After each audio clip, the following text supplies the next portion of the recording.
بسم اللہ الرحمن الرحیم۔ السلام علیکم ناظرین، میں ہوں ظہیر عالم اور آپ دیکھ رہے ہیں V5 میڈیا۔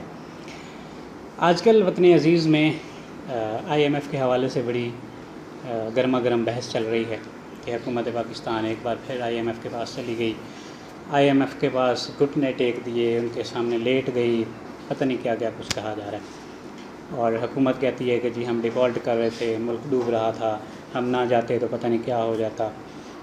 خیر، یہ تو جتنی منہ اتنی باتیں ہوتی رہیں گی اور ہوتی رہی ہیں اور ہوتی رہیں گی، لیکن آج ہم آپ کو جو ہے نا وہ یہ بتائیں گے کہ پاکستان جو ہے وہ IMF کے پاس سب سے پہلے گیا کب تھا، اس کو کون لے کے گیا، پھر اس کے بعد یہ اس سے نکلا کیوں نہیں، اور پوری دنیا میں کتنے جو ممالک ہیں وہ اس کے مقروض ہیں۔ بین الاقوامی مالیاتی فنڈ کا قیام جو ہے وہ دوسری جنگ عظیم کے دوران 1944 میں عمل میں آیا تھا۔ اس بین الاقوامی ادارے کے اغراض و مقاصد میں عالمی سطح پر مالیاتی تعاون، اقتصادی استحکام، بین الاقوامی تجارت، روزگار، پائیدار معاشی ترقی کا فروغ اور دنیا بھر میں غربت کا خاتمہ شامل ہے۔ آج IMF کے ممبران ممالک کی تعداد کم و بیش 190 ہو چکی ہے، لیکن یہ بات بھی واضح ہے کہ IMF کوئی امدادی یا خیراتی ادارہ نہیں، بلکہ قرض کی واپسی کے لیے کڑی شرائط عائد کرتا ہے۔ IMF کے اولین رکن ممالک میں ہمارے پڑوسی ملک بھارت اور چین شامل ہیں۔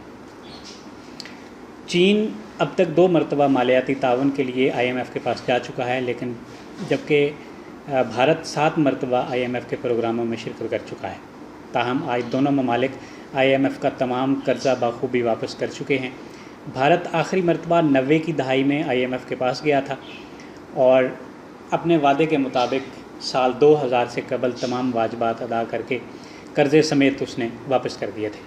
حال ہی میں ڈیفالٹ کر جانے والا سری لنکا 16 مرتبہ IMF کے پروگراموں میں شرکت کر چکا ہے۔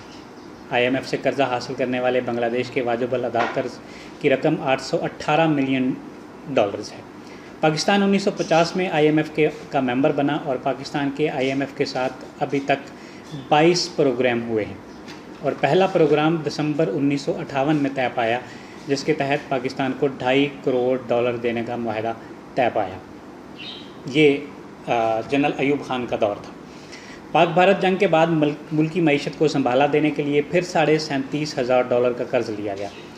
3 سال بعد پھر IMF سے $75,000 حاصل کیے گئے۔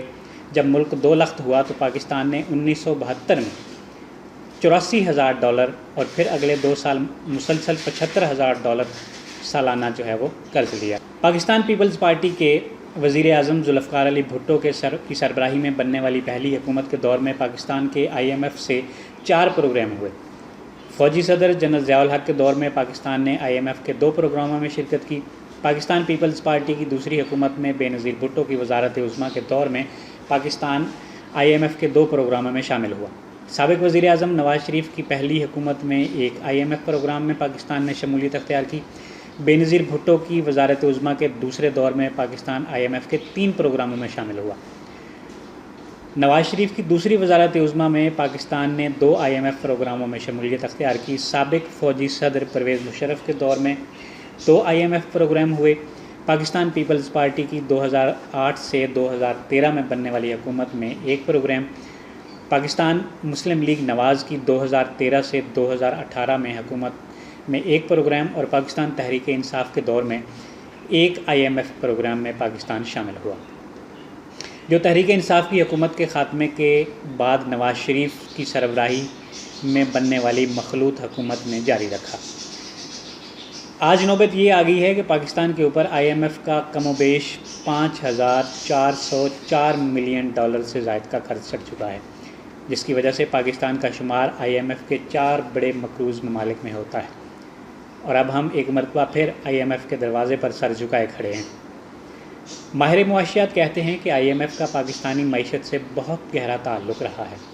پاکستان کو 1988 کے بعد پل اور پش فیکٹر کے ذریعے IMF پروگرام میں شامل کیا گیا، کیونکہ IMF امریکہ کے زیر اثر ہے، اس لیے وہاں سے پل کیا جاتا ہے اور پاکستان کو IMF پروگرام میں لاؤ، اور یہاں سے ہماری حکومتیں ملک کو اس IMF کی جانب پش کرتی ہیں۔ ماہرین کے مطابق یہ بھی ایک حقیقت ہے کہ ہر آنے والی حکومت کے لیے معاشی حالات اتنے خراب چھوڑ کے جاتی ہے کہ ملک کے پاس IMF کے پاس جانے کے علاوہ کوئی آپشن نہیں ہوتا۔ اب المیہ یہ ہے کہ اتنے بھاری قرض لینے کے باوجود پاکستانی روپیہ بنگلہ دیش اور انڈیا دونوں سے کمزور ہے۔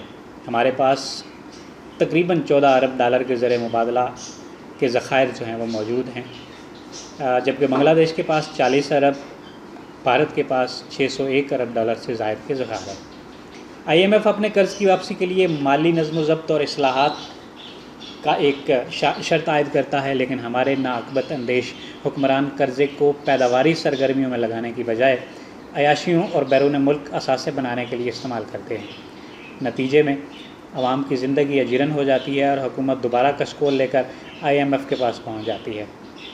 اور ہاں، پاکستان کے پاس جب سے پاکستان بنا ہے 1947 سے لے کر، پاکستان کے پاس 6 ستمبر، 14 اگست اور 23 مارچ کے علاوہ کچھ نہیں، جبکہ جن سے ہم الگ ہوئے وہ دنیا کی 5ویں بڑی معاشی طاقت بن چکا ہے، اور جو ہم سے الگ ہوا وہ آج ہمیں امداد دے رہا ہے، مگر ہم نے آج تک غداری کے سرٹیفکیٹ بانٹنے کے علاوہ کچھ نہیں کیا۔ اجازت دیجیے، اللہ حافظ۔